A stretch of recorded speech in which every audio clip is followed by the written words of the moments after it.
Muy bien, gracias, Tommy. Mientras tanto, para hablar de otra de las informaciones que ayer hizo bastante ruido. A ver, como decía Pablo al principio del programa, se esperaba hacia fin de año. Generalmente cuando se realizan las acordadas de la Corte, le contamos a la gente, las reuniones son a puertas adentro, pocas veces trasciende el temario, salvo que sea algo sobre lo que hay mucha expectativa que se va a tratar. En el día de ayer se votó al nuevo presidente de la Corte y Lorenzetti termina el mes próximo. Exacto, y lo reemplaza Carlos Rosenkrantz, sí, que es uno de los dos últimos miembros de la Corte, que entraron últimos, que lo designó Macri. Sí. Es una designación de Macri. Lorenzetti había sido una designación de Néstor Kirchner. Sí. El hecho de que un presidente designe a un miembro de la Corte no significa que ese miembro responda al presidente, no necesariamente. Claro. De hecho, ¿cuál fue la situación de Lorenzetti estos 11 años? Muy variada, muy diversa. A lo largo de los 11 años hubo varias etapas distintas. No se puede decir que era un hombre de Néstor Kirchner. Al principio fue muy independiente, después fue insultado por gente del kirchnerismo como Ebe Bonafini. Bueno, Ebe Bonafini creo que no dejó a nadie sin insultar. Y después tuvo distintas posturas que sobre todo enervaron a Elisa Carrió. Sí. Que lo criticaba duramente, lo tenía casi como un corrupto a Lorenzetti, o prácticamente como corrupto, y qué sé yo. Bueno, Lorenzetti efectivamente había edificado un poder inédito como presidente de la Corte.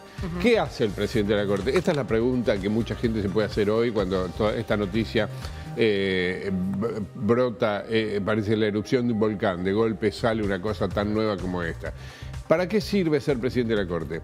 Bueno, el caso de Lorenzetti precisamente mostró que el presidente de la Corte puede edificar mucho poder. Y él lo hizo, en la práctica es el que maneja muchas veces los tiempos, tiene doble voto en caso de empate dentro del tribunal. Pero después es un miembro más de la Corte. De hecho, el presidente lo elige la Corte, no la puede elegir el Ejecutivo, lo elige la Corte, se vota. Sí.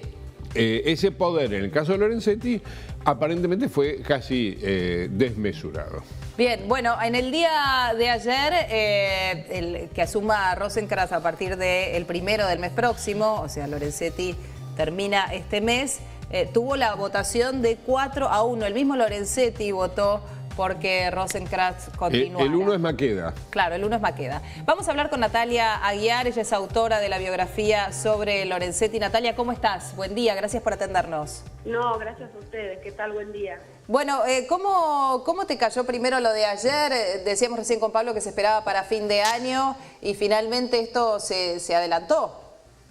Sí, me sorprendió el tiempo tal cual porque ya había rumrunes de que esto iba a pasar. Pero bueno, fue sorpresivo creo que para también el arco político y judicial, ¿no? No se lo esperaban. Ayer me llamaban de todos los sectores y sí, no se esperaba este momento, aunque sí, quizás ya estaba tomada la decisión de que Lorenzetti diera un paso al costado por el nivel de corruptela que se había generado, ¿no? Desde la más alta instancia judicial, en este caso la presidencia de la Corte, y sobre todo el nivel de influencia a niveles insospechados que llegó a tener Ricardo Lorenzetti. Ojalá lo pierda porque él sigue como ministro de la Corte y va a ser ahora un gran desafío para Rosenkrantz poder lograr su propia gestión. Sí. ¿Vos crees que también la tensión que había cada vez que, por ejemplo, una figura como la de Elisa Carrió levantaba la voz sumó a esto? Sí, yo creo que Ricardo Lorenzetti es un hombre temido, un hombre que pudo construir este poder en base a estrategias con apariencia de legalidad y que Carrió lo denunció porque cualquier abogado, cualquier jurista que pueda ver la cantidad de pruebas que hay contra Ricardo Lorenzetti no podría haber seguido en su cargo en un país serio con instituciones sólidas, ¿no? Esto demuestra que, bueno, cómo está la Argentina y creo que sí, todas las denuncias que hizo Carrió, el pedido de juicio político, una última denuncia sobre el manejo que hizo él de la morgue judicial. No nos olvidemos que ahí hubo causas como la de Nisman, todas las pericias forenses muy sensibles que hubo en la Argentina pasaron por el cuerpo de peritos de la Corte. Entonces, él tuvo mucho poder y creo que sí, las denuncias fueron justas, probadas, respaldadas y coincido en Carrió que se terminó la impunidad y la extorsión. Bueno, vamos a decir, vos recién mencionabas alguna parte de esas denuncias que complicaron la gestión de quien hasta ahora se desempeñaba como titular de la máxima autoridad judicial, su patrimonio, la oficina de escucha, las polémicas por las jubilaciones de los jueces. Estas fueron algunas de las más resonantes, la mayoría de ellas las hizo Elisa Carrió. No prosperaron los pedidos de juicio político, que también los tenía digamos, había pedidos de juicio político en el Congreso que había hecho Elisa Carrió, que ayer no dudó en mostrarse absolutamente exultante a través de las redes, ¿no? Hasta se hizo los rulos. No, totalmente, porque quien conoce el poder de influencia temerario que ha generado Lorenzetti no puede estar menos que contento, no por una situación personal, sino por el futuro de la Argentina. Él era una persona, es una persona que está por encima del bien y el mal, dispuesto a hacer cualquier cosa. Entonces, en su Rafaela natal lo demuestran como el mono con navaja, capaz de hacer cualquier cosa y de bueno, desafiar los valores de la ética y de la moral. Bueno, ese es Ricardo Lorenzetti. No se puede tener un presidente así, porque la justicia es la que nos tiene que dar a todos los ciudadanos garantías de libertades, de igualdad de posibilidades. Vos decís, eso no estaba pasando. Vos decís temerario, no se puede tener un presidente de la Corte así, pero estuvo 11 años, ¿no?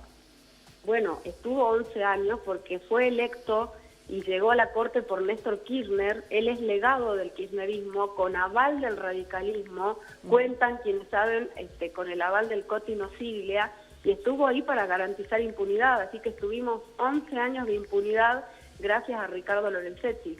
Bueno, ¿qué nos pasa argentinos que podemos contar esto ahora, no? O sea, ese es el nivel de la justicia argentina y de hecho a los hechos me remito porque es lo que pasa en Comodoro Pi. ¿Cuánto duran las causas de corrupción? 14, 15 años. Lorenzetti manejaba el sistema informático judicial, el nombramiento de jueces, la justicia electoral argentina. Tenía acceso a todas las causas sensibles por el temor reverencial que le tienen los jueces federales. Ningún juez tomaba una decisión sin la bendición de Lorenzetti. Sí. Bueno, esa es la situación de Argentina y fueron 11 años de impunidad porque hubo algún poder político que lo sostuvo, ¿no? ¿Vos crees que en algún momento él pensó en la posibilidad de que con Macri siendo presidente de la Nación él podía llegar a tener alguna continuidad como presidente del máximo tribunal o que ya tenía marcada su fecha de salida? No, él sostuvo hasta último minuto la posibilidad de quedarse en la presidencia porque eso le daba también impunidad a él con respecto a las causas judiciales e incluso al pedido de juicio político, ¿no? Que si bien no avanzó, está ahí y se puede activar en cualquier momento y ojalá así sea porque las causas en contra de Lorenzetti son contundentes. Lo que pasa es que en este país ni fiscal ni juez se animó a ir en contra de Ricardo Lorenzetti.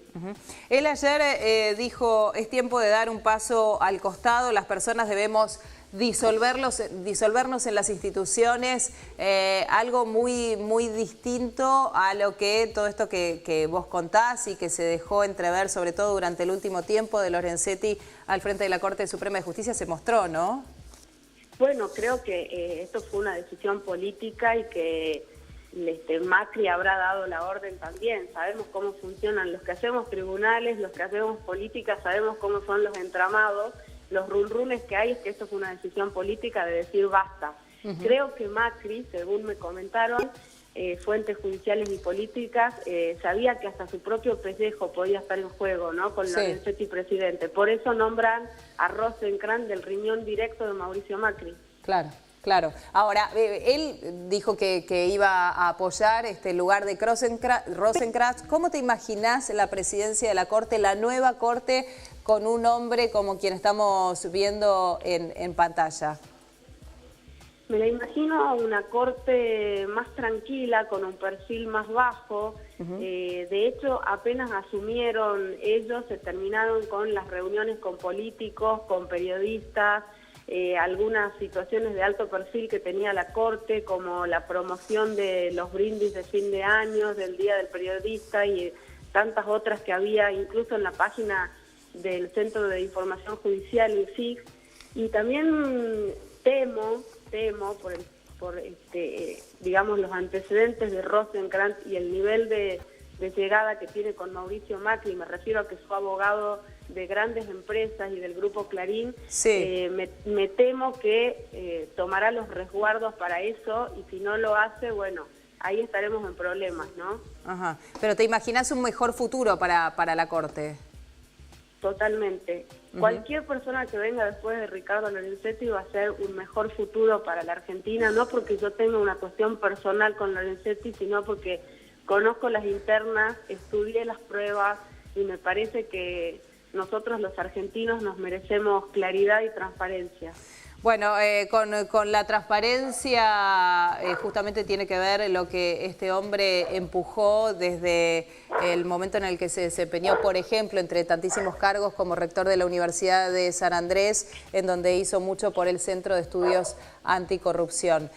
Nosotros te agradecemos mucho este contacto, Natalia, y volvemos a recomendar tu libro. Es un buen momento para leerlo sobre la historia de este hombre que condujo los máximos estrados judiciales durante 11 años.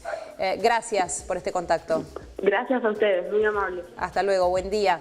Era Natalia Aguiar, autora de la biografía de Lorenzetti.